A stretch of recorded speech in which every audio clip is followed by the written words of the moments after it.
So it's a day. It's a Tuesday. It's a Tuesday morning. We're talking about Doctor Who. I'm doing great. Totally great. I didn't throw my back out right before we came onto the podcast or anything at all. I'm not going to be making faces and twinging through this as we sit and I drink my coffee after having my extra strength painkillers. We're doing great, Paul.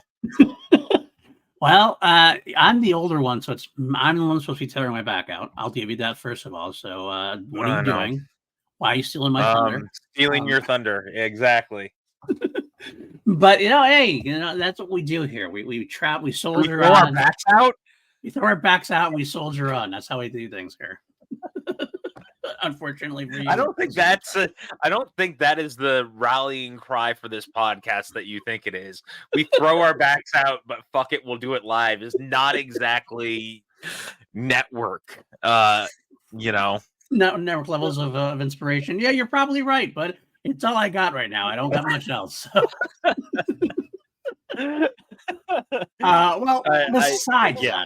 Besides that, how are you doing?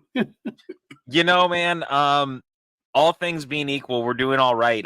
I didn't have it on my bingo card this year that we would lose Doctor Who and hockey in the same weekend.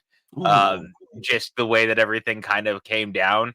So now there's no hockey and no Doctor Who for a while. Because we're at the bitter end of the Doctor Who season.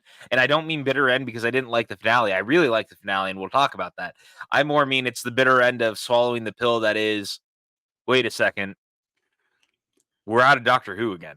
All this build up, and now we're back down to nothing again. Although I will say it is a bittersweet ending in terms of we do know there's a Christmas special. We do know the second season has already been shot. And will come back to us next year, probably around the same time, I assume, give or take. And they're already writing the third season. So that you can take some small comfort in that. And at least we know it's not going to be another 1.5, 2-year long wait between Doctor Who's at this point. We have a plan in place. And that's, of course, the most important thing here. But you're right. This is the end of Doctor Who for now. End of the Big Blue Box for now, as well as we are really after show. But I've had a great time running through this season with you. It's been a successful season overall, I feel. It's one of the better, more consistent seasons we've had, I feel, despite what some other people might think.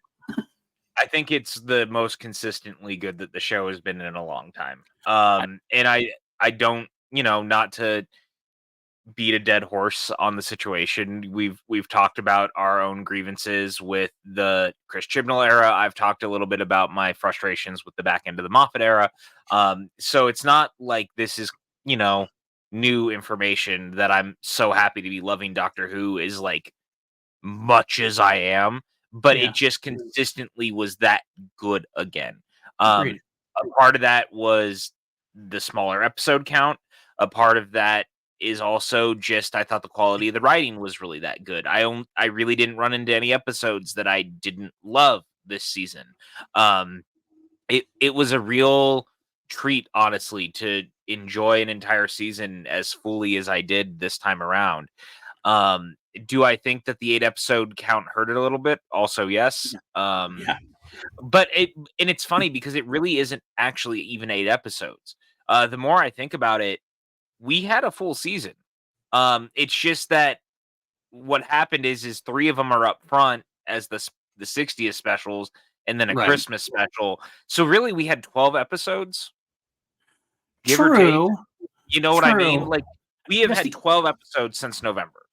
The argument against that is that the 3 episodes were its own thing, and that like for this storyline, well, they definitely attach, but just as like you could say season 7, like all the history. No, I know. I'm just, but with how much of it still played through. Absolutely, I get that's definitely a good argument. I would just argue that we still could have used. I think this storyline starting with like the first episode could have used a few more episodes to potentially like, and we also know why that didn't happen.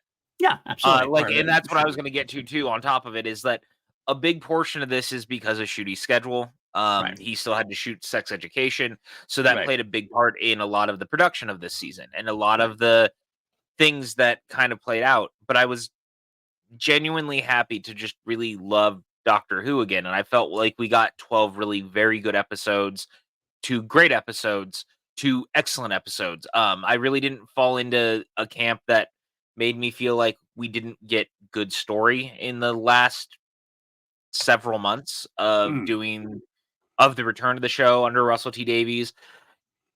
I will be very happy to have a different writer next season. Of just like not just Davies being the only one writing everything, because right, out of the 12, he wrote 10. right, Um, it's again, it was a production schedule thing. It feels like more than anything of just making sure that like this first season could just clip through and like get done. And having his vision and like kind of overseeing it all coming back, it made sense for him to oversee most of it. But right. I'm gonna be happy for new voices to come in. Well, do we Uh, know? Like, let me actually ask that question. As far as next season goes, do we know there's more writers, and do we know how many episodes he's there are already going to be? we don't know how many episodes, but he's already said Okay, that there's more writers than just him. okay. So, I think that's a good thing as well. I think it's always yeah, I mean, better to he's have a been room of very for writers. it. Because he can only do so much, and he definitely put a lot of weight on his shoulders. And I think he was. I agreed that he was overall successful. There's definitely some like holes in there a little bit though that could be kind of covered with a little more extra room, a little like a little extra voices saying something here and there, catching us up. I mean, Russell T Davies is one. He's always been one for the quote unquote fairy tale logic we talked about. We had this kind of discussion this weekend. I'll come right out and say is like that I struggled with this finale a little bit, comparatively, especially compared to you. We had this great conversation about it, little debate back and forth, a little I don't know how to talk. I will tell you guys exactly what this conversation ended with at one point, because we have a chain with our friend Jeff, and we were all going back and forth, and Jeff really liked the finale too. Right. And Paul was being Paul about things, and Jeff said, "Paul, stop being a little bitch." So, you know, Okay. So I mean, I did actually watch it again, and I did appreciate it more. I still think I struggle with it more than you do. Obviously, we're going to get into that. But the reason why I bring it up now is that Russell T Davies has always been kind of a fairy tale logic kind of guy. He's always been kind yeah, of like the themes are more important than the specifics of things, and that's that okay. his finales have always been a little messy in that exact regard. And I've accepted that mostly here and there, and like, but a lot of times I've accepted it over time, in the course of time, or when I was binging through, I didn't have time to really ruminate on it. I was like, when I first watched Doctor Who, when I first really got into it, I was binging the whole thing. I never really Yeah, had time to sit and think about things and like not worry about things, go not to pick it apart here and there. This is the first time really like with Russell T Davies that I've kind of like have that time because here we are, boom, now we have nothing new. I kind of like sat on it, ruminated, and picked some things apart, which I shouldn't do, I guess, in a way. But I understand why people do and why people have some kind of some problems with it overall. At the end of the day, I still agree with you that this is probably one of the most consistent seasons. I think we should have a special. Maybe we'll do a special episode between now and the Christmas special where we maybe do our top 5 seasons of New Who kind of thing, or something like that, where we yeah. can kind of break into what we think works as a season, what doesn't. Spoiler alert, everyone knows what my favorite season of the show is. That's true. I don't have a favorite season now, so it would be a spoiler. It would be a surprise for me because I have to go down deep into it. I have a couple Yeah, of ideas, but I feel like my my perfect season of Doctor Who is season 5 still, and we've mm, talked about that a bunch. mhm, And I think that season 4 is the closest to that in most other terms. Although this season was very close just in overall quality of the show and the thing it was doing. logistically speaking, just out of curiosity, do you include the specials in season 4? Season 4 plus the specials, or is that like a separate thing? I always kind of so it's different, right? I always considered it different. It's not like this season with the specials, because so much of what this season is doing is built off of that. Right. But season 4 is very contained to its own story, and the stuff is really not like the specials are doing its own thing, because we don't even learn about knock 4 times until after, like in the specials. Right. So it's kind of its own storyline to me. Right. I get that. Um, yeah, but I can also make. I mean, the argument is so easy to make that it is just the extension off of it.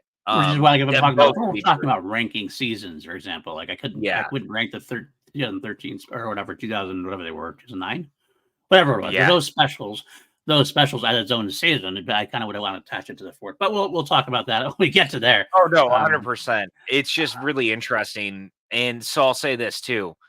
Now that we're through this, and we're looking at season 2 of the new series, New Who, as I've started new, calling it, new, New Who. Yeah. new.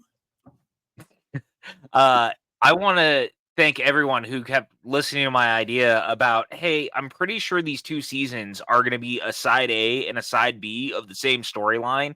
And people kept going, no, no, no, this season's going to be totally self-contained. Like, it's not going to be a continuation off of it. What did Davey say over the weekend? He basically did. But the funny thing is, though, to be fair to those people, RTD previously had kind of Oh, I know. had implied that it was going to be a self-contained season. He did make Uh-huh. But all what the did I answers are going to say? happen, and you disagreed. You said RTD rule number one, RTD lies, along with the doctor, which is true, I guess. And he did. He came out basically and said that he's got more in store with a lot of these things that were supposedly wrapped up. I mean, the Sutekh part of things are wrapped up. But we definitely still have no idea when Mrs. Flood. That's definitely teased on in the Nope. next season.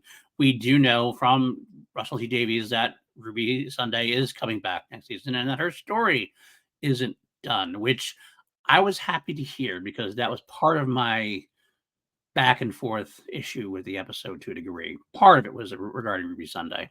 Um, and again, I go back and forth because I love part of it and I love some of the thematic things, but some of the details kind of throw me off a little bit. But we'll get into that in just a little bit. Yeah, no, you were right. You're right. RTD is going to have this is going to be a second season that is pretty much a continuation, as it should be. As it should be. I I mean, think it 100% should be. yeah, linear storytelling kind of goes with Doctor Who. You kind of leave, you have a lot of questions, and you kind of let things slide, and things overlap, and it's never a break. The only time it's ever really a true break is when it's a new Doctor. That's really the only time. Or a new showrunner sometimes. That was new showrunner too. Usually, and they kind of coincide a lot of times. So Yeah. far, No, they've 100%. all coincided that way, except for Eccleston and Tennant. Uh, Yep. so I mean, that's the way it is. I So. mean, it's just so funny because I keep looking at it and I'm like, man, this season overall, like it played up so much and it builds so much. And even then, we still have so many answers left. And it makes me more excited for next season. And I do understand people's frustrations that they feel like not everything got answered, but I knew with this shortened episode of like 8, the shortened length basically, even if I want to look at it as 12 episodes instead of 8, even then you're missing an episode, but in 8 episodes of a season, it definitely felt like we didn't get enough time at times with characters like Ruby or her mom. Even the relationship between Rue and the Doctor suffered from it, I think, a little bit, especially Yeah, because you had 2 episodes in a row, which were kind of Doctor-light episodes in a way. So, therefore, yeah, you have that leaves you with 6 to 7 episodes to establish, like, this big relationship where we have this, like, big Russell T Davies size goodbye where she leaves the TARDIS at the end and everybody's crying, and it's like, have they really earned that in our eyes yet? I mean, they kinda have because they've been damn good. But, like, it's in spite of the fact that they didn't really have a whole lot of time and a whole lot of travels together to really that we establish the saw. relationship that we saw, exactly. Because there was one thing I'll say is that it seemed like there was a lot of adventuring off screen It needs to be that between way. them. It needs to Um, happen that way. I mean, as it was, we saw that they even saw, what was it, 2 more versions of Susan TARDIS or Right, Triad, I mean. So, right. like, there was clearly other, and apparently, from what I understand, there was originally a different cold open for the finale. Okay, I missed that. Or for either this episode or the last episode. It kind of all goes together because it's the two-parter, Right. but apparently there was originally an opening that was written that they never filmed as far as I am aware. That basically had them skipping through time again, and that was where we would see all those other versions of Susan Triad before they got Um, to Unit, which is part of why as soon as he shows up, he's like, "Look, I keep seeing this woman." And it was basically sprung from the fact that, like, right before we get to Unit, they keep running into her. Yeah, that makes actually a lot of sense because, like, quite frankly, like, as much as I love the opening of last episode, it was a little just a little strange how they were, like, so quickly coming in here and, like, boom, this is what's happening. I need help. And it's like, okay, now all of a sudden it seems like Yeah. immediate. So it actually makes sense in a way. Although at the same time, I also understand cutting that idea to kind of get to the point when you only have so many minutes in a season finale, which, by the way, I will point out, I mean, I mentioned it last week. I really thought last episode was killer, probably my favorite of the season, to be honest with you. They did I such a think great it's still job. my favorite of the season. Did a great job ramping up that tension to a like nonstop way to go. Which is why I think I struggled a little bit more with the finale because in terms of delivery after that kind of ramp up. But let's just start getting into everything here for now. Unless you have anything to add precursor wise. No, it's actually I'm gonna go off of what you were gonna say. It's really funny.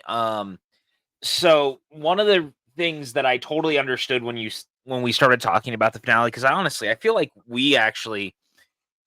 we don't do this a lot. Like we always get each other's initial reactions, but we try to Save it. not spend a lot of time talking about it before we get on the podcast, just because for you guys, we want the conversation to feel fresh. We don't want to be rehashing a lot of what we've been saying because it can kill the conversation. It can be very easy to be stuck in that. Right. So we don't normally really talk about it, but I feel like there was so much to talk about that we just Couldn't we've been help talking ourselves. about it for 5 days now, Yeah. like basically between us. And you and me, we And have Jeff. You and me and Jeff. We actually have another thread with me, you, and Jess, who you guys saw on my filling in for PJ a couple yeah, weeks ago. Same type of thing, and like we just kind of went over and over again. So basically, did the whole yeah, conversations twice already to a degree. Yeah, we're still excited to talk about it, which is kind of like how interesting this finale is. Either way, you end up on it. and one of the things that I feel like I understand is, to your point, is the tonality of it. Hmm. I feel like Davies is normally better Mhm. at keeping the tone of the penultimate and the finale very similar. Agreed. And I felt like this time, not for any fault, he decided to do two very tonally different Hmm. finales. And he went for a big, bombastic Moffat finale instead of a more like end of the world journey's end sort of thing. Right. And Right. I think tonally it was very different than even its hour before that. I Because the completely ticking agree. time bomb of the episode is totally missing for a much more solemn, honestly, uh time travel-y, wibbly wobbly, save the universe thing, but done in a way that really only makes sense under Davies in some capacity. Hmm. Um, and I can see it sitting weird, especially if you like so into the episode before that, to have something that feels so drastically different Right. is it's hard. Yeah. It can be hard to swallow that pill, but honestly, I felt like it really worked. And unfortunately, though, on top of that, that also comes with the baggage that is, yeah, we're dealing with fairy tale logic, and we're going to be dealing with, you know, a lot of logic leaps that may not necessarily be comfortable, Right. or make or quite work for people. And I totally understand that. But at the same time, with how this season has gone, it was a lot easier to just kind of stomach that this is a fantasy finale. It's going to lean in on a lot of just clever, like waving it away with a hand. And Yeah. I'm just gonna have to accept that because again, it's Doctor Who under Davies. It's a children's TV show. It's a season that's super heavily fantasy based. You know what that means? Everything's gonna come real easy and almost to a degree that it feels like Deus Ex Dachina is a thing. Yeah, just that's my yeah. You know that, and that's part of my that was No, but part of my Sutekh struggle. Dakina, not Dakina, Makina, gotcha, Dakina. Yeah, gotcha. Nice, I like it. thank You you. know, and that's what I said to myself too when I was trying to look at it. I was definitely struggling with a little bit with that Deus Ex Machina of it and everything else. But I did sit back and go, this is a fairy tale season. We are leaning more into myth and leaning more into fantasy side of things. So it does make sense to a degree. It doesn't mean I have to accept it as readily, considering this is a little bit different than Doctor Who we've had before. And it's not necessarily a bad thing at all. But you know what? Let's just get right into some of the things specifically. That, all right, one of the things that was a little bit problematic and that might be fixed with some of RTD's commentary afterwards, the big reveal of Ruby Sunday's mom being no one special, and that Ruby was no one special. And I realized that like they had this big finale moment, and they had this idea that she was special because we made her special. And as an adoptee myself, I really definitely felt part of that story. I felt those emotions that Ruby was feeling, it, that the mom was feeling, and that phenomenal scene at the end with the coffee house there with her and the mom actually meeting and everything else after that. That was beautifully done, well handled. And I think it would have been okay if it wasn't ramped up to be something so. I mean, it was a, like I said, RTD. I'm trying to make myself understandable because it's kind of a hard. I go logic goes like the tangents go left and right as I go through these things. RTD took a big swing, huge swing. For me, it didn't hit a home run off of it. It was kind of more like a ground rule double because I love the thematics of it. I love the idea that, especially in a fantasy world, it's very akin to Doctor Who. I've flown around the universe through all space and time, and I've never once found someone who wasn't important. Like that was a big line, and this brought up to the amped up to a million. This is the thing that she's not important, but there's nobody who's not important. So we're making that a big deal and making that into a big finale. And but after you amp up something so hard, coming back down to that, it's hard to make that being not a little bit anticlimactic in a way.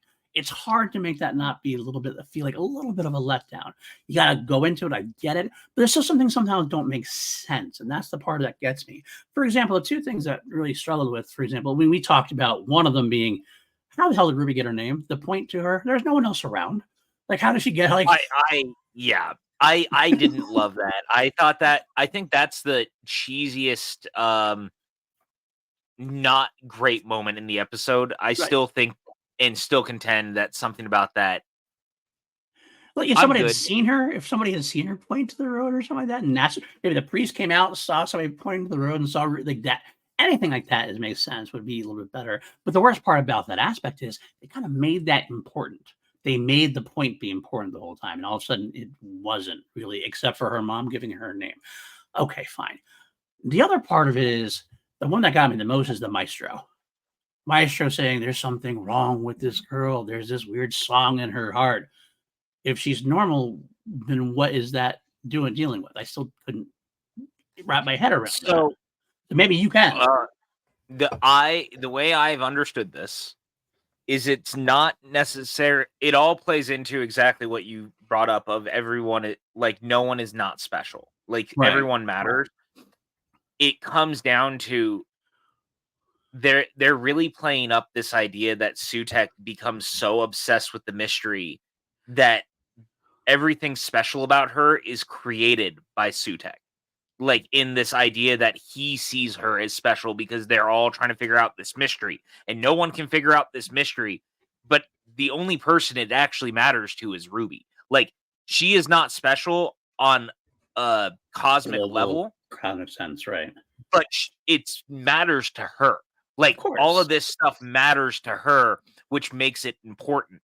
And it was so important to her, but for whatever reason, Sutekh, in all his infinite wisdom, he cannot accept that it's just normal. Like it is just that he does not understand that this woman just wants to know who her mom is, right? And Right. so all this mystery around it, like her being dropped the way she was, all of that stuff just builds that night. And the reason it becomes what it is on the Sutekh universe scale is because it's all playing out with the doctor. So it amplifies the mystery and everything Sutekh is just a nosy fucking fan who's online way too much and has decided that everything means something. But as it turns out, like the mystery of that night really is not as much of a thing as we thought it was. And it's about being able to understand that our expectations are not going to always be met in the way that we think it is. And I actually have to commend Davies for taking a swing like that. Like it's one thing to look at the Star Wars sequel trilogy and go, I don't necessarily love how Rey's story ended. Right. And I would like to take my own swing at Rey's story. Because that's what he was doing. He has admitted as much. Yeah. I'm not gonna pretend like it is not lost on me that that is exactly what he was aiming for. But there's also something to be said about kind of taking the piss out of the fans the season that you come back. And because he's been gone since 2009. Like Yeah. it's been a long time since he's been the showrunner, and for 15 years, basically, he sat around and it was like, I have a story I want to tell, and I'm gonna point my fingers at the fans on top of it and be like, "Hey, you nerds, calm down." That's kind of what he was doing, and I sort of respect that. Uh, it's a weird thing to do, Yeah. but I kind of respect it. I don't know. I kind of feel. Well, I guess I do respect it to a degree. I don't necessarily agree with the choice. I don't know if I would I'm definitely not do saying it. you So. have to. I just Right. said I respect the That's choice. fine, and that's fine. And your explanation of how you feel about it or how you see it. I mean, I definitely can see that, but I feel like it's a little bit of a misstep to have done that and pointed in that direction completely. Without some of those hints, if it was just let it be the mystery of who we were, of who she was, who her mother is, just by not telling her who it is, we automatically start speculating, guessing at it. And the Right. idea amps it up. I think you could have a successful finale without giving us so many on the nose tips that make us think way the other direction. Because I think it's already kind of a swing enough to have it be nobody. Because if you lay out a mystery like that, fans are automatically going to start going, well, it's got to be somebody special. It's got to be somebody important. So we don't need any more like points in that direction to like push it in that direction even further. That makes it a harder swing to come back from, I think. Um, However, with that being said, I mean, RGD did say her story is not over. We did just get like not introduced to her dad, but like we also figured out her dad. So maybe there is something more that's going on to the story that will make that seem a little better. Like you could have your special, like not special, special, not special ending, but still have something that can tie in some of the other things we've seen as we go forward. So we know she's coming back, and that's fine. So that I guess that's one of those things I was mentioning before. Depending on how some things go in the future, might retroactively make this a lot more comfortable for me to a degree. And I guess we'll have to For wait and sure. see on that one for sure. Um, It's just Now, so interesting because I do think that, to your point, that there are 100% other ways to wrap it up right, and make us feel a certain way. right, But I do think that ultimately, at the end of the day, also, there was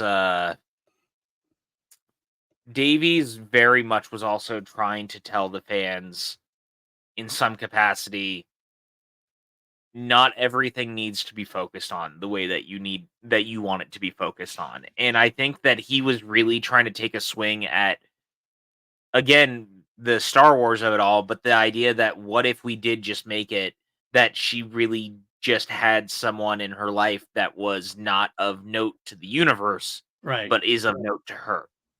And can you make that work successfully? right, Because the truth of the matter is that if you do this story and you do this thing and you lead to this reveal, you are ultimately going to disappoint people no matter what. Because if the reveal is that it is no one, people are going to be upset because they feel like that they have been led astray. But ultimately, I'd argue that all season they made the point that Ruby was just a normal girl. Like anytime he talked to anyone, anytime he looked at anything, because remember, he even was checking her DNA at one point and it came back normal. Like the whole season told us that she is just a normal girl. right. Even in the ending, even in this episode, but no, he actually made a point to say, no, you were definitely 100% human, which is something to Yeah. throw it out there. And he definitely made that clear. I guess at the same time, though, this is where the fairy tale logic sometimes works against you, though, to a degree too, because despite all that being pushed in your face, it's fairy tale logic. I didn't think of that. Like scans can be wrong, science can be wrong. It's fairy tale logic, so you still think there must be something going on there. So when you do pull that curtain back and it's nothing, it's understandable. There's a little bit of pushback from it. Now, again, thematically though, if you stop and think about it like I did, thematically it makes all the sense in the world, especially for Doctor Who. And that's why I've come to accept that part of it and be very happy overall with it. I just kind of understand the issue with it to a degree. No, 100%. And it's one of those, again, with anything with Davies, and Doctor Who in general. I mean, doesn't matter if it's Moffat, if it's Chibnall, if it was any of the classic era, like, you are just not always going to like every story decision or connect with every story decision. It's how much you're willing to accept things at face value and trying to look at it on a bigger level. And one of the things that I think I've worked really hard on, and I've talked about this on here a lot of times. I'm very big on looking at everything as it is presented and as we can take away from it in what we are given, not in what I was hoping for. And it becomes the thing that we've talked about speculate responsibly. And I think that's why I have not been upset with this season or so much of the story decision, because as much as we spend a lot of time on here speculating and talking about things that it could be, who she could be related to, what the thing could be, I ultimately just want a good story. And I felt like by the time this was over, I still got a good story. And that was enough for me to be a lot more accepting to The what finale it of it, did. yeah. It doesn't make it the easiest pill to swallow for some people. Again, I understand your frustrations with some of the things that have happened, but I just was ultimately kind of in for the ride, and I stopped trying to figure out I stopped doing the thing a long time ago where I go, if it is not exactly the thing that I wanted it to be, it is not good. And that is not always easy for people either. Oh, absolutely. And I've done that for years too. I tell myself over and over that speculating responsibly. Speculation is part of the game. It's part of the fun of it. I love speculating. I love having ideas. But you always have to remember that speculation is speculation and it's not your story. So if it doesn't go your way, then you can't be upset about it. And you can't like reject it because it's not your story. So I've been very good about that. I definitely have gotten good about that. But I understand how that can be a struggle for some. Another part of it at the end though, and like is what I mentioned before is how this could have used a couple more episodes, I think, to really flesh out the Doctor and Ruby together. Like their ending felt like this like big emotional ending, and it was almost like 75% earned. It wasn't quite all the way earned. I still felt some emotion, but it felt like it went by, like their relationship went by so quickly that it's almost like hard to get as emotional as they seem to want me to get with her Yeah. goodbye. And I think that part of that also is me knowing that she's going to be in next season, and perhaps that's why they didn't want that. Maybe they didn't want that out there, and with leaks and everything else, kind of like they had to confront some things. She was gone, then all of a sudden she was seen on set, so she's not gone. Like what exactly is going on? That kind of maybe ruins the thing. Maybe we've always talked about scooping games has been very counterintuitive for storytelling at times. If I didn't know she was gone, maybe I would have had that more of that emotional effect. It's so interesting because I actually felt like to that point, I was totally fine with it, even though we knew she was coming back because I just assumed that no matter what, this version of the Doctor did something that none of the other Doctors have done for a long time. And that was willingly and almost forcing a companion out the door to live their life. And the reason I actually really liked it was because it also really resonated with this version of the Doctor who has now gone through the therapy out of order, who has been dealing with this own version of he no longer knows where he is from. He doesn't have a people. He doesn't have a family. And now this Ruby, this orphan child just like him that he found and helped save, found her family again. And he Right. cannot take the responsibility of taking her with him on adventures when she finally found a family again, like down to her mom. She has to live that life. He cannot be putting her in that danger right now. That Whether makes sense. and we know she's gonna have to come back. We know Yeah. she's coming back. But right now, I love this version of it where the doctor goes, "Look, no, you can't come with me. Your life is here. These Right. people are you have a life now and they need you." And I like that. I like that a lot because the doctor has been so selfish in the past and it has gotten people killed. It has gotten people hurt. I like that this time even more than the Chibnall era, right? Because one thing to be said about the Chibnall era is that every one of those companions survives. Yeah. Every single one of them. Not a single one of the companions dies. Mhm. They all move on and they like go back to their lives or whatever, but it's always been their choice. Right. This was the doctor saying, "No, you need to go. You need to do your thing. I will see you again." Right. And Yeah, that makes sense. I love that. I love that. I actually definitely love that part of it more than the emotional strings of the goodbye itself, if that makes sense. Oh, Um, 100%. so, I mean, his reaction to it was good. I did like, I know they, in fact, at one point filmed Shooty saying, I love you back to her, and then Yeah, they and cut then it. they cut it. And I actually think that's a good thing. I think that's a very good, strong thing for the character itself. I do like that. Um, yeah, okay. So we got that part of it. Let's talk about the other part of the episode, which as far as like, whatever, it's not scandalous, controversial, I guess, in a way, is we have the Sutekh of it all. And we built up Sutekh to be this great big, god of destroyer god, et cetera, et cetera, et cetera.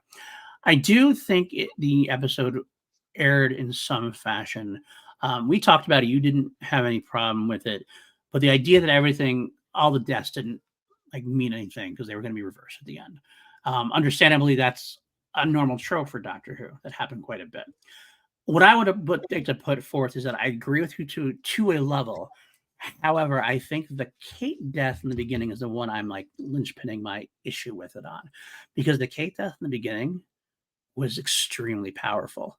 I thought that was really well done and really it lent some great depth to what is going on with Sutekh and everything else. And I almost, God forbid, I hate saying that, I almost wish she stayed dead because I think that the way she died was heroic in a way. She had that standoff. She had that moment of like, fuck you, as much as you could do, go get her for me, doctor, kind of thing. And like, it was like, when that happened, I remember my wife and we were all like, bought into it completely. I completely bought in that she was dead. Like, it was like 3 minutes later where everybody else started dying. And like, all of a sudden, Carla died. And as soon as that started happening, it was kind of like, this is all going to be reversed. And it kind of like undercut it for me a little bit. And then it's a whole problem I had with Sutekh to agree, is it all kind of felt a little undercut. After the big, powerful reveal at the end of the last episode, I kind of felt like there wasn't a whole lot to it because you had the menace of him destroying the world, which is great, which is powerful. The fact that it was all going to be undercut right away, it's like, okay, well, okay, let's just see how he's going to do this now.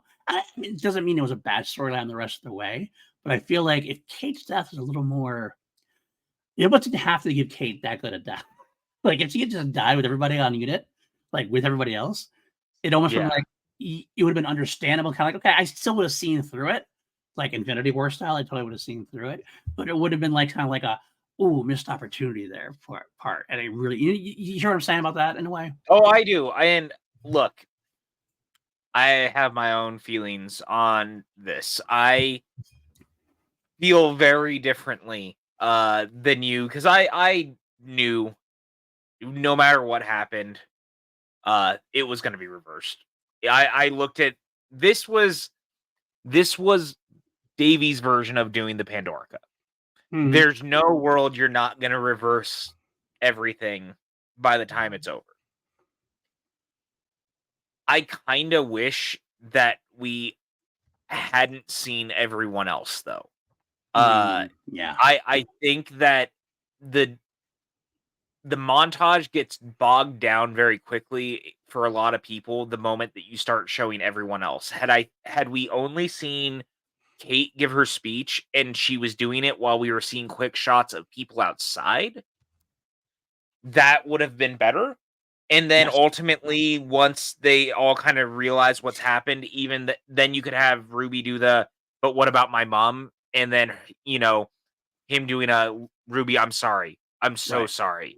Like that sort of thing. Because then we didn't see it, and so in our head, you're kind of like, "Oh, maybe she could have survived and everyone else died somehow." You can work it out in your head to be a potential still, even if down deep. Like I kind of had the same idea, especially when you're dealing with a worldwide extinction.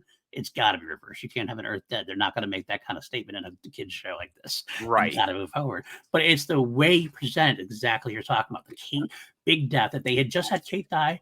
And all of a sudden, then everybody else started dying, and it was just you just saw the cloud moving over, and you didn't see real characters dying that we knew didn't have their complete ending.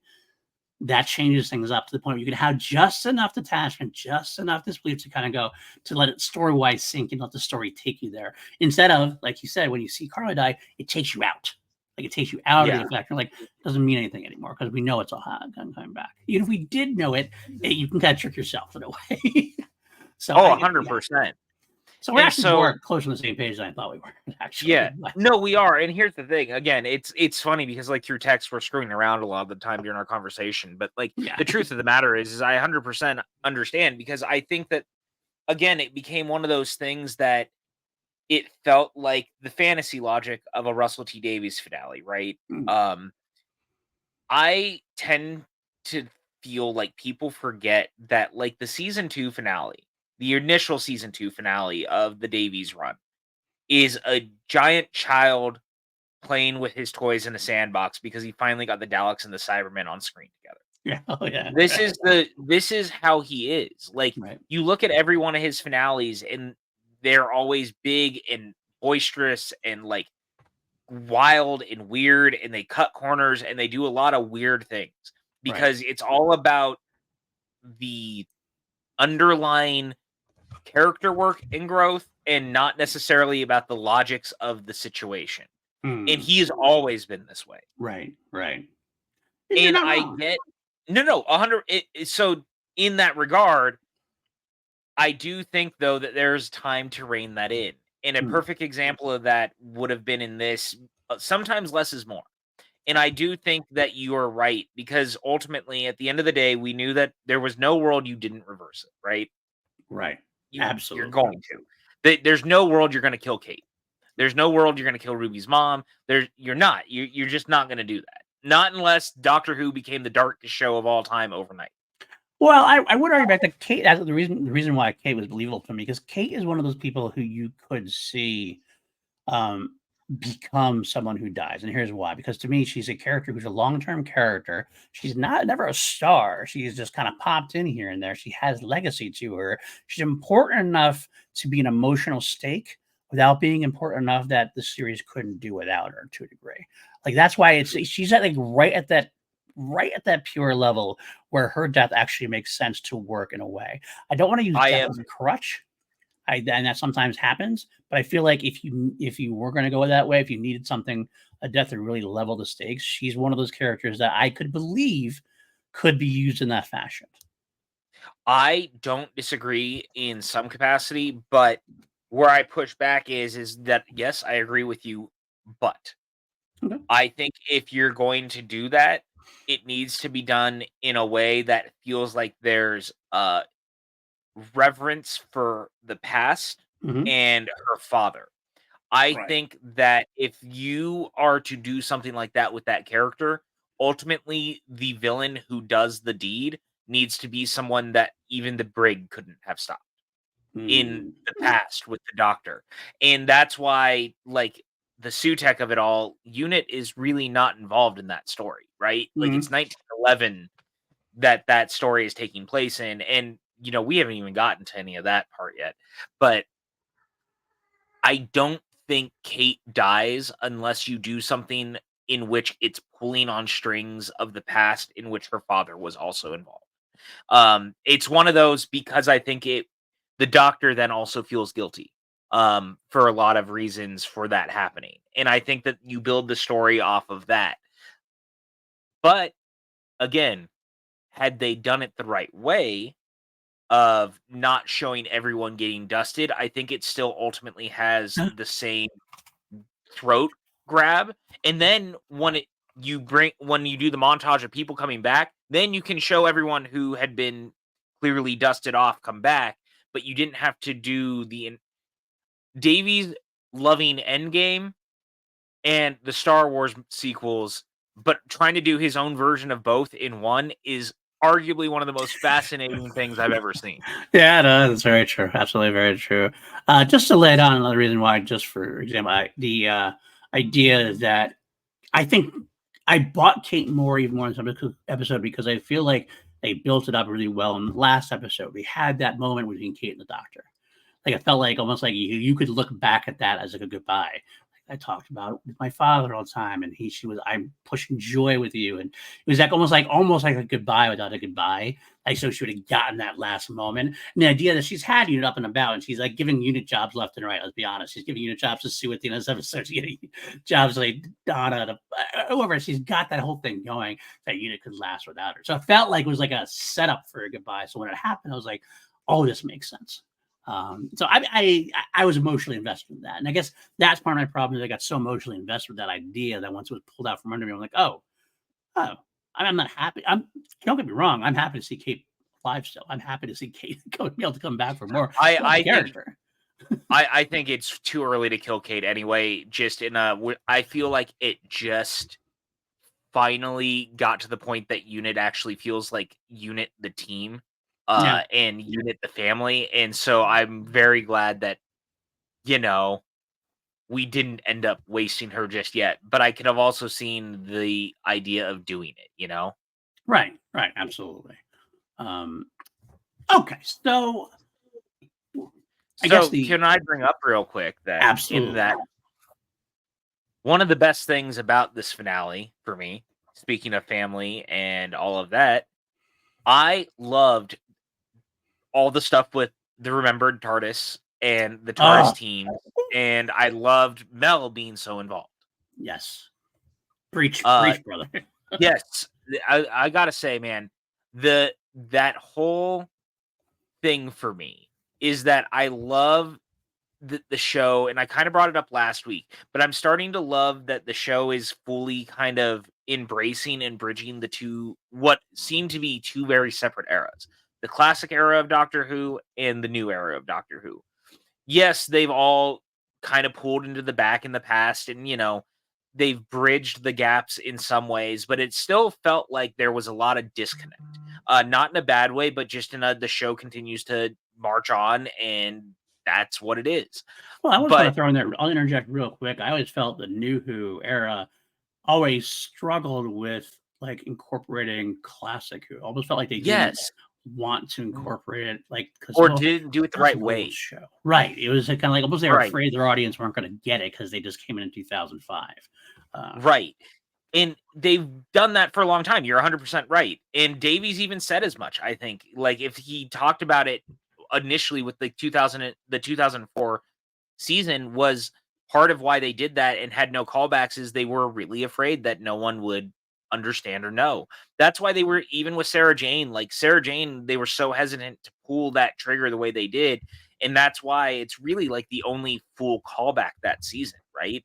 Like, yeah, you might one-off mention some of the adventures, but they really tried to keep new and classic Who very separate. And it wasn't really until what felt like the Moffat era, really, that it started to fully come full circle, which is funny because I would argue that under Davies, he was doing a lot more of that, but it was in Sarah Jane and not Doctor Who proper.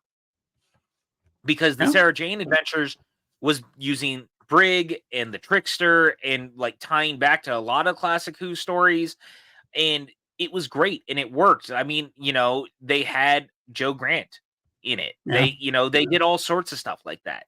So these eras have been colliding, but it seems like it's always kind of been on the outside on like other media, whether it was Sarah Jane, whether it was the audio dramas where you would have Tennant meeting up with Tom Baker and Peter Davison and Colin Baker, or like, some of the classic Doctors running into the New Era monsters. They've done a bunch of box sets like that. So like they've been doing it, but it's all been on kind of these outside things.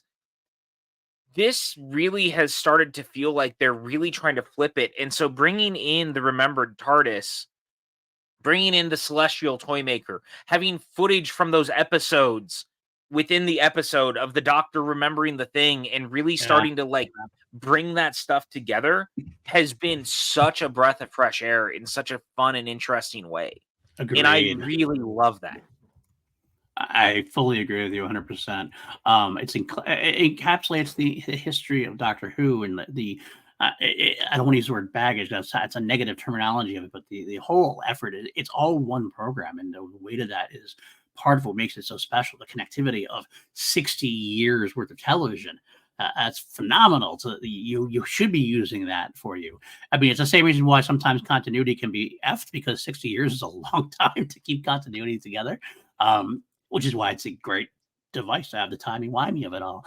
I do love how, I mean, I want to give credit to Chibnall. I hate saying that last Power of the Doctor really started invoking that a little bit more. We got to see McGann, Davison, McCoy, Yes. Colin Baker is off. There was like this final acceptance of like, these are the people, these are our past, and this is just as much of the story as much as Tennant, Eccleston, and Smith and Capaldi and etc. So I love that we're getting a little more leaning back into it, especially considering we're just supposed to be new Who, or it's a reboot or whatever. Right. And I love the fact that it always makes me laugh. I think I said it to you in one of the texts. Like, I love the fact that RTD decided this is going to be a great jumping on point. You can start here without worrying about the history of the show, yada, yada. And what does he do in the first season? He makes the big bad, someone we haven't seen since 1975.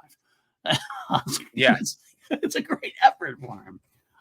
Yeah, it 100% was. And it's so funny that he did that, right? Because you're 100% right. Like, for an era of the show that was supposed to be the brand new jumping on point, it sure was not that in a lot of ways. And Yeah. I say that respectfully.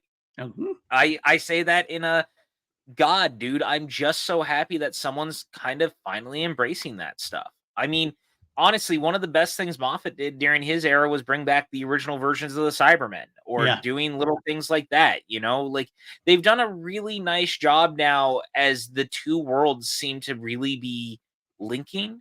Mhm. And this whole thing having Mel there, and like, again, I think that the Mel of it all plays into why the Doctor does what he does at the end, because he looks at it with them in that remembered TARDIS, and like all of these, I saw people who didn't seem to understand that while they're in the remembered TARDIS, they're clearly losing their memories, because it's all the stuff after they go to the planet and he gets the spoon.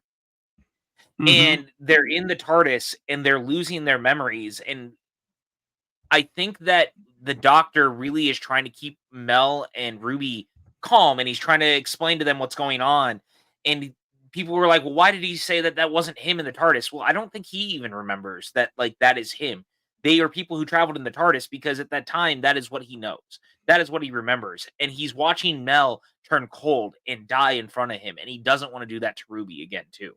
And Mhm. I think that that is why it was so powerful and why it works so well.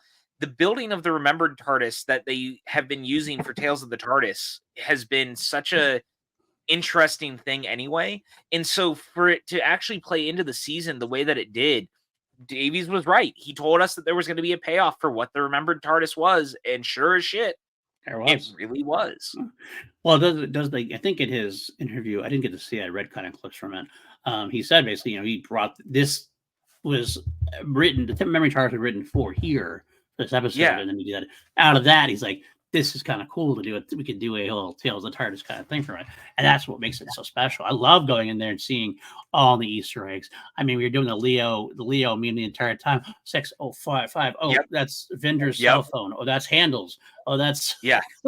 all those Dude, interesting things. when Mel walks up and sees Six's jacket and she starts to hold it, and it Right. just like, I had a very emotional Visceral reaction. reaction. Yeah, Absolutely. like it was great. It was handled spectacularly, and I love that that was how they handled it. I thought that that was such a, and again, it speaks to Davies being this like uber fan, and Mm. also finding ways to tell stories again that audiences probably should see that they may not have. And again, this is that bridging the gap between the classic serials and the newer version of the series is allowing them to do that. And you and I actually, thanks to the power of the internet, we have watched all the bookends at least of Tales of the TARDIS, but I Right. actually sat down and watched the entire episode of Tales of the TARDIS from last week, which So did was the I. Sutekh one. Yeah, so did I. Yeah, and god damn, dude, number 1, look, you're welcome. I found it.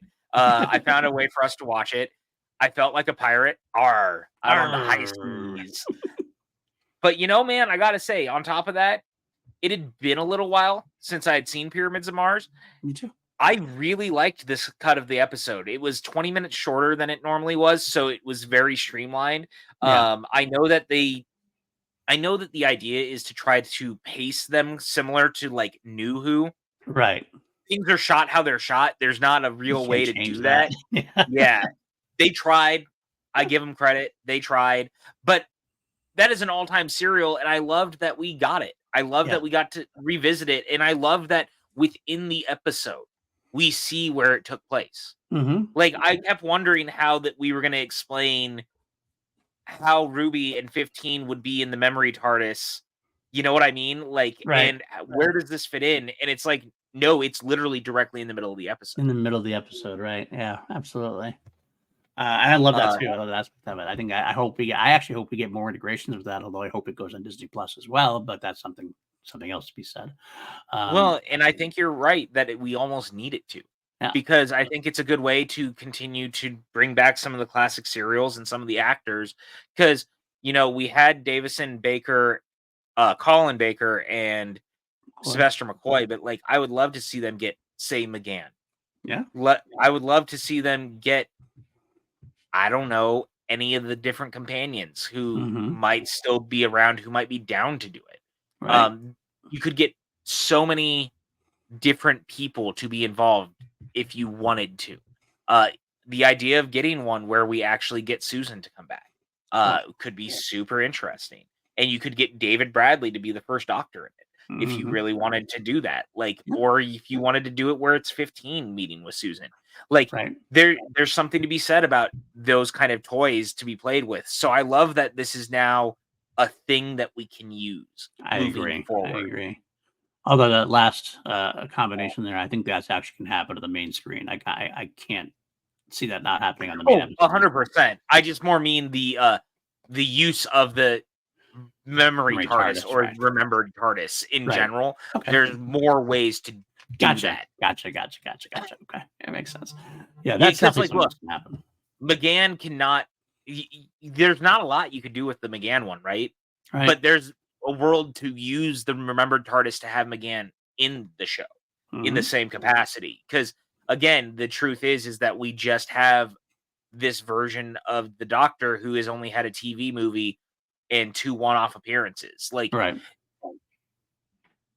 but there's something to be said about trying to do it. Yeah, absolutely. And he'd be down for it for absolute sure.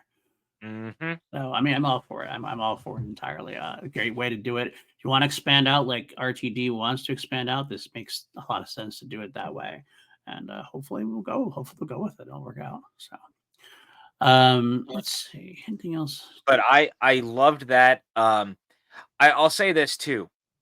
I was glad that one of the things that they did to prove the point of the unit family, they even brought back the dude who had been dusted Yeah. in the episode previously, Yeah. because he is one of the people we see who comes back. I was Right. like, oh, that's nice, because he, like, he's got a family and stuff. Glad that Yeah. dude survived. Yeah, I was too. I also like the family aspect of it too, when Kate and Ibrahim and the other guard got back together and they started holding hands at the end there.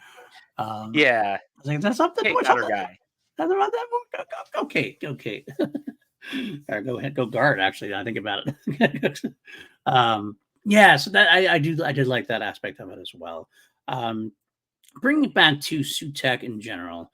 I will say this is like the last part that I kind of struggled with. This is the biggest joke we had between us, of course, was the ease of his defeat kind of again, it's the fairy tale logic of it all, but it undercuts to me how like the ending of Legend of Ruby Sunday was so horrifying and so like I was so amped up for the battle, but I couldn't help but feel a little bit let down when the defeat is Ruby grabs a leash and takes the doggy for a walk. And I know you have your statement on it, and I know it's the life rope, and they mentioned it before with the goblins. I get all that. The same end of the day, I kind of wanted just a little bit more. I don't know what it would have been. I didn't really want a physical confrontation or anything like that. So I don't know what I don't have any answers for you. If you want to say, well, how would you do it? I don't know. But and I'm not going to do that to you because I think that the worst version of when people say that they don't like a thing is to go, well, then you do it better. What would you have done? Like, look, sometimes I have ideas, but other times, sometimes something just doesn't sit the way that makes you feel comfortable. Right. You know what I mean? It just doesn't. And that's kind of one of those things. Yeah. So I'm not going to tell you I need you to answer and tell me that you have a better thing to do it. I think it's really silly. I think that it was clearly the cheesiest answer possible in all of this was to have the doctor leash the dog. But again, like that's very Doctor Who. It's very Doctor Who. It's very Davies, especially because all season we knew that the Doctor had learned rope. We saw it in the very first episode with Ruby. He had learned the language of rope. All these little things that just kind of come together.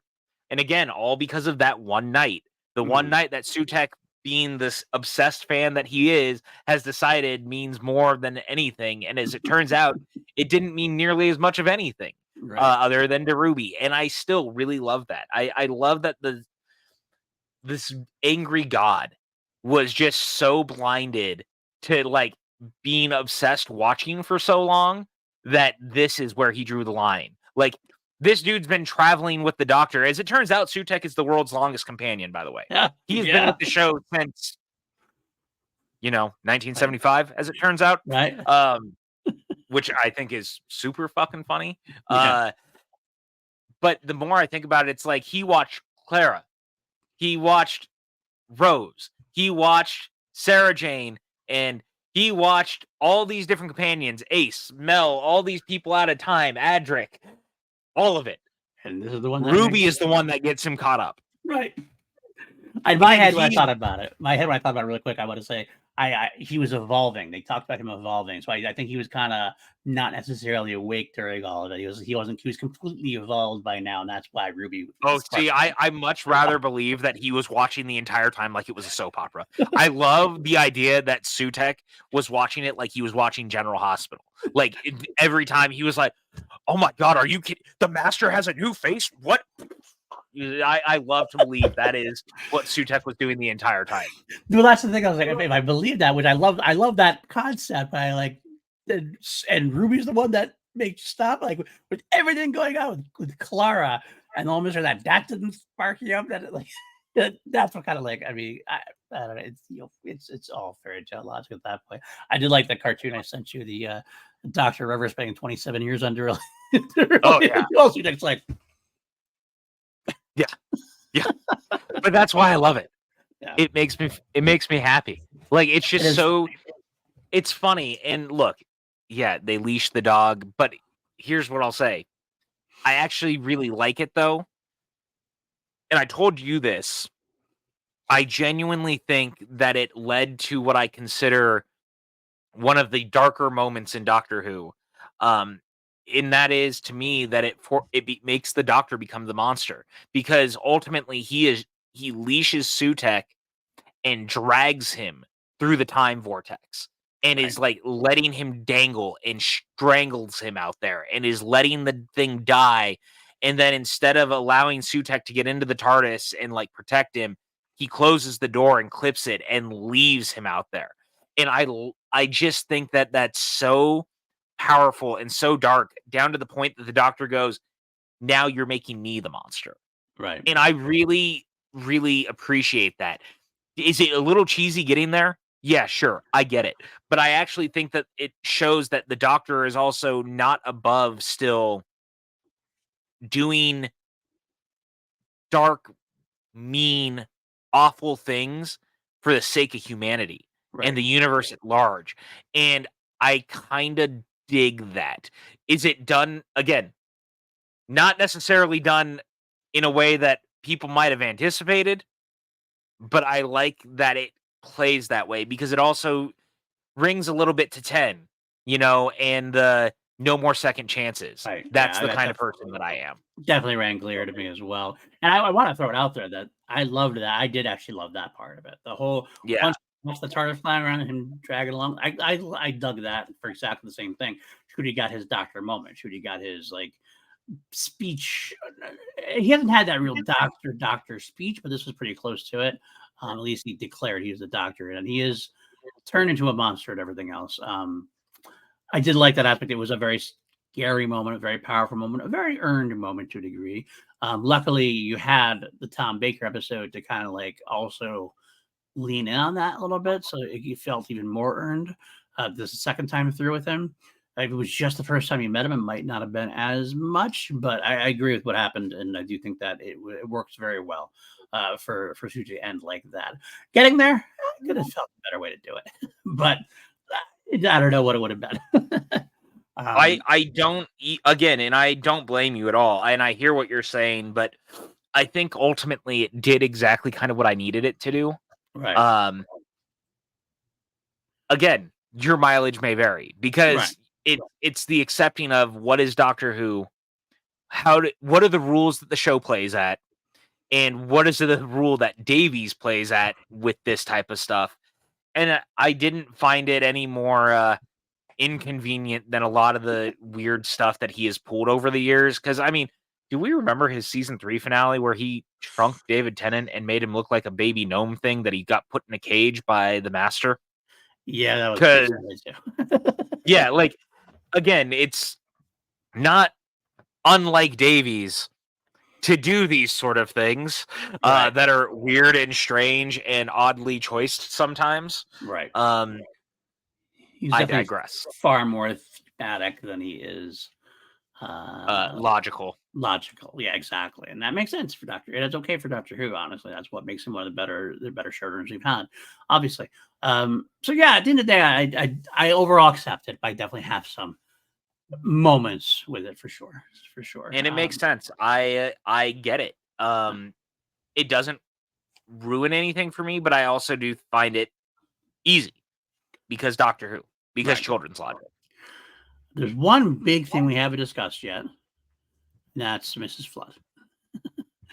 Mrs. Flood is the biggest, probably the biggest question left over after everything's said and done. I don't know what she is. I really like to speculate on this completely because there's just so much going on with her. We have obviously breaking it all down. We had our fourth wall break in the first episode. Have you ever seen a TARDIS before? You had her doing her thing before. This episode, or this set of 2 episodes, she comes in.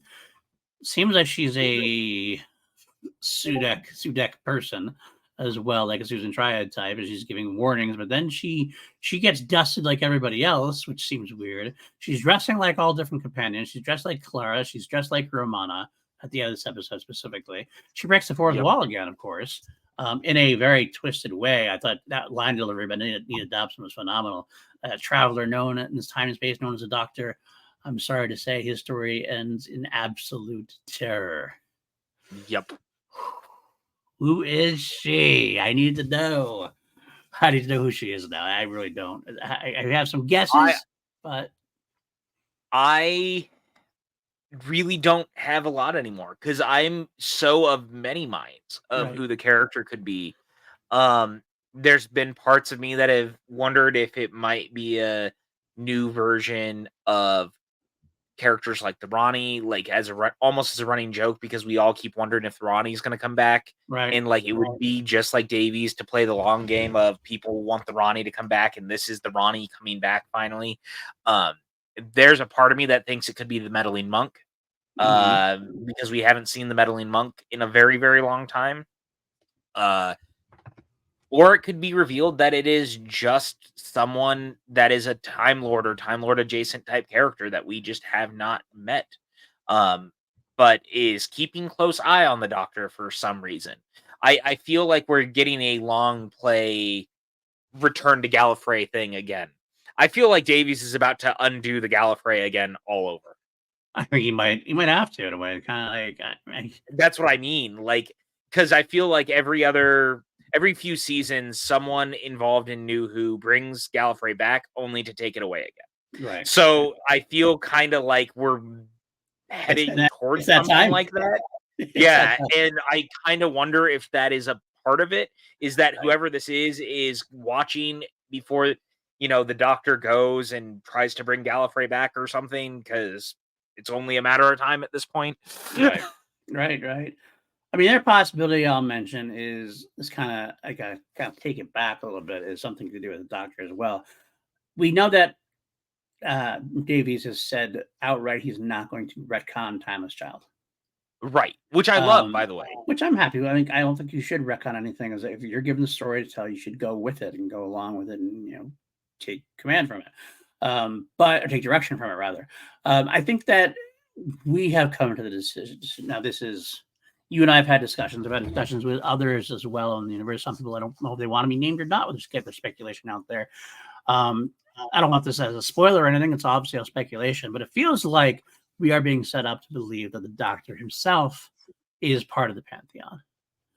Because the Doctor was abandoned and at the far edges of the universe. I forget exactly where it was, and then found by the Gallifreyan who was his mom or whatever. It would make sense if he's alone out there at the end of the universe that he is part of the Pantheon that we've seen with, of course, the Toymaker, Maestro, now Sutekh, and everything else. If that's the case, he definitely screamed out. Like, one thing the pitch I want to make is that I think he might be the Doctor of the God of Life, which would make a lot of sense. Which is why he can regenerate. Which is why he was able to give his powers, even though I know he didn't give them, but they got them from him. To the Time Lords and the power of regeneration. Why he can regenerate past the 12 cycles or whatever. Why he's the big Kahuna of it at all costs. And that would make sense to me. Now, if that's the case, if that does end up being the case, and this prediction is true, it wouldn't be a surprise if Mrs. Flood is also a Pantheon member. Perhaps even if the Toymaker is the daddy of Maestro, maybe Mrs. Flood is the mom of the Doctor. And it would make sense why she dresses up in all. Because Davies has played with that in the past. Because remember the Weeping Angels in the time of the End of Time. Part 2, one was supposed to be his mother. Mm-hmm. The woman who kept staring at 10, that was supposed to be, at least according to Davies, was supposed to be his mother. Right. So we can definitely get into that more. And the idea that she's dressing up in the companion could be that she's been watching him for years, and so she wants to appear kind of recognizable as like people that he's traveled with before. So that would kind of throw that into play here. The Terror line, who knows? That's the future, of course. But that would make sense to me, is that she is part of the Pantheon. I would not be surprised about that. That's my prediction. That's my speculation. If it doesn't come true, we'll work on it. But I am very, very, that's definitely where I am right now at this point. Is like, that's my biggest question going into season 2 is let's get a deeper look into that, and let's have them connect more and see what's going on.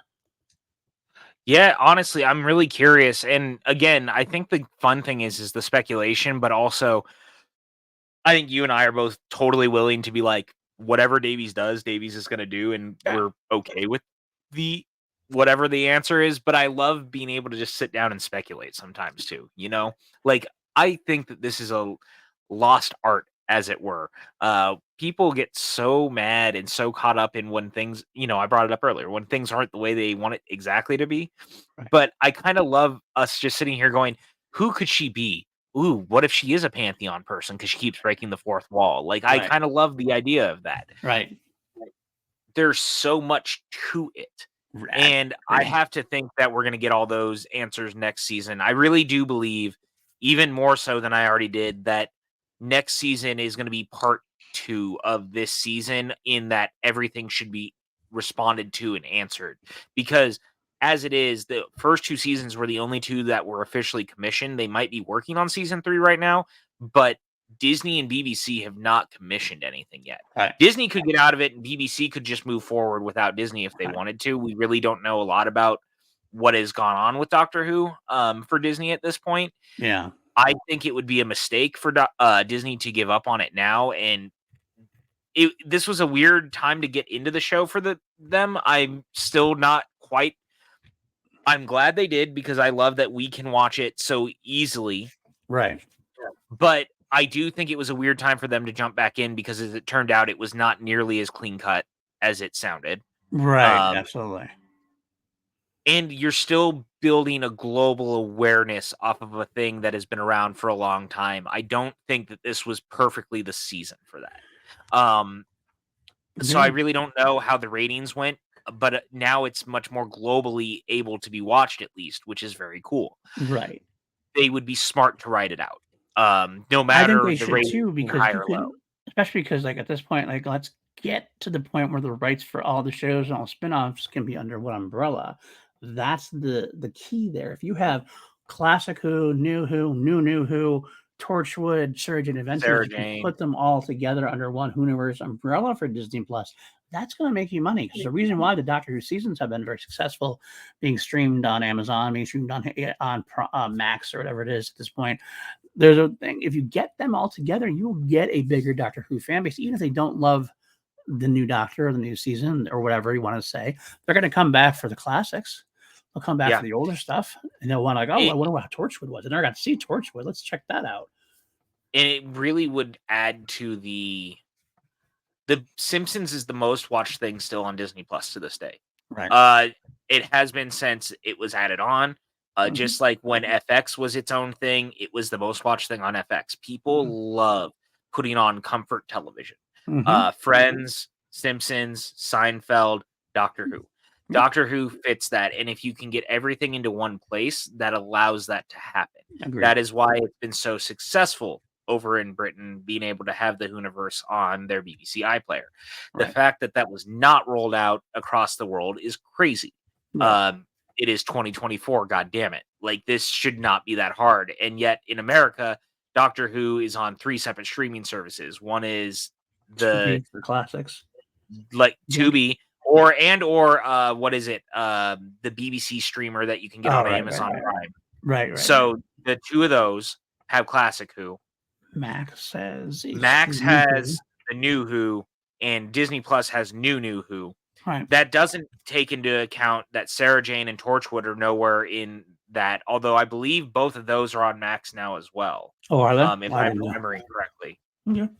So it's there. Right. And I've been led to believe recently that it was actually the only reason it ended up on Disney was that WB actually managed to bungle the deal because of Zaslav.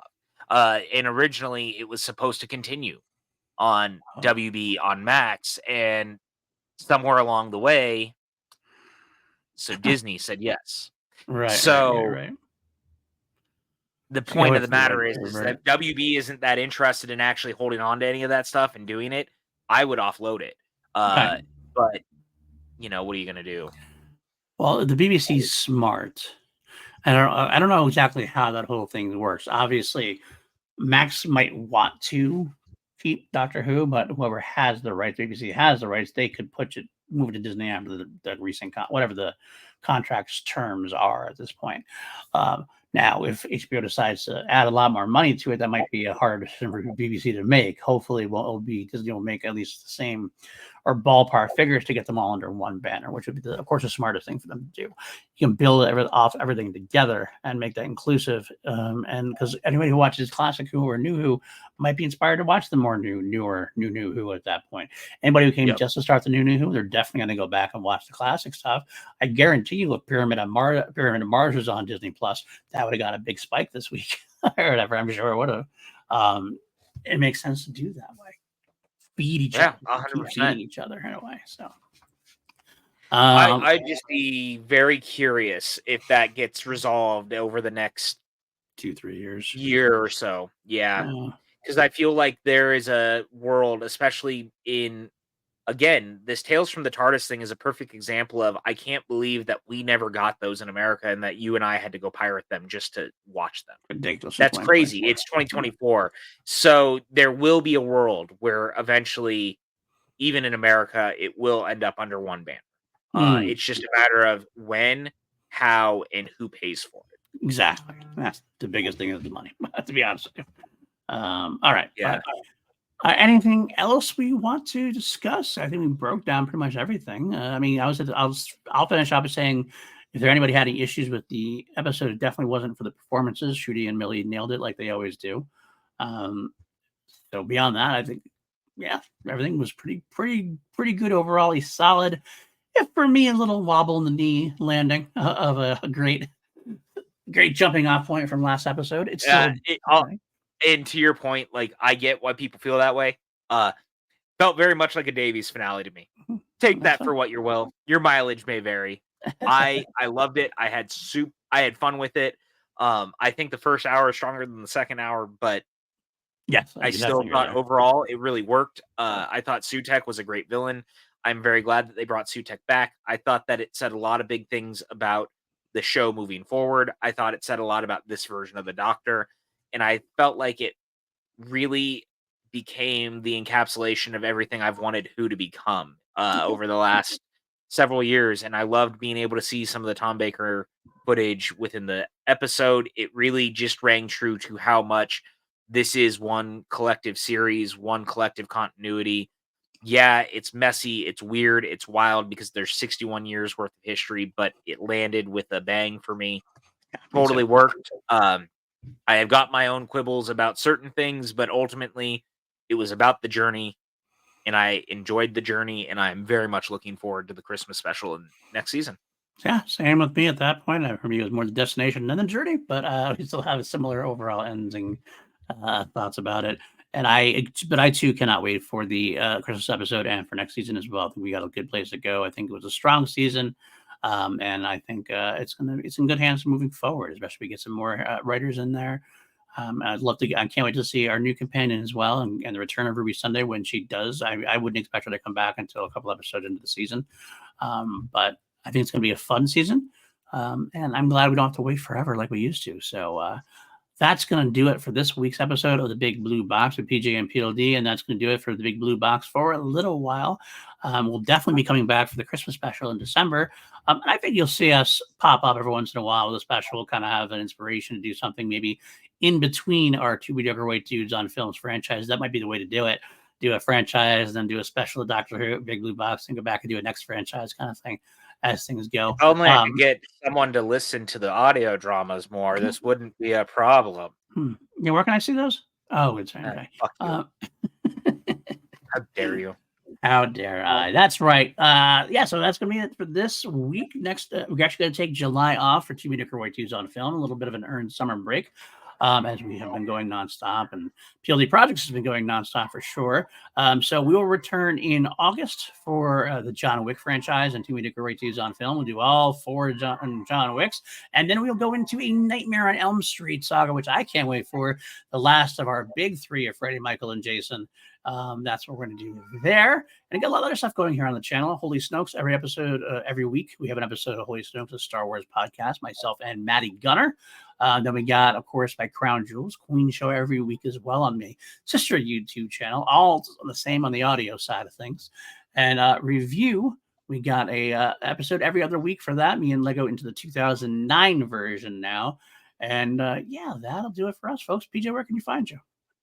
You guys can find me on Twitter and Instagram and all the socials at PJ Campbell, kind of just hanging out, doing my thing, and I'll be here with this gentleman back in August because we're taking a month off.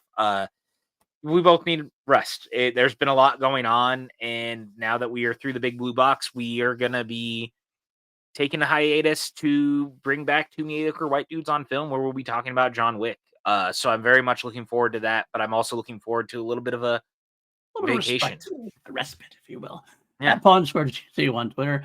Hit that like, subscribe. I told you this at the beginning of the show, and I never do. Like, subscribe, all that good stuff. And patreon.com/PLD Projects if you want to help the channel out even further. If not, I understand if you can't do it. Greg Crew, Austin Goodell, Brandon Buckingham, all those people. But yeah, that's it for us this week. We will see you in August for Two Mediocre White Dudes on Film, and then we'll definitely see you by Christmas at the latest for Big Blue Box. Until then, as always, my friends, take care.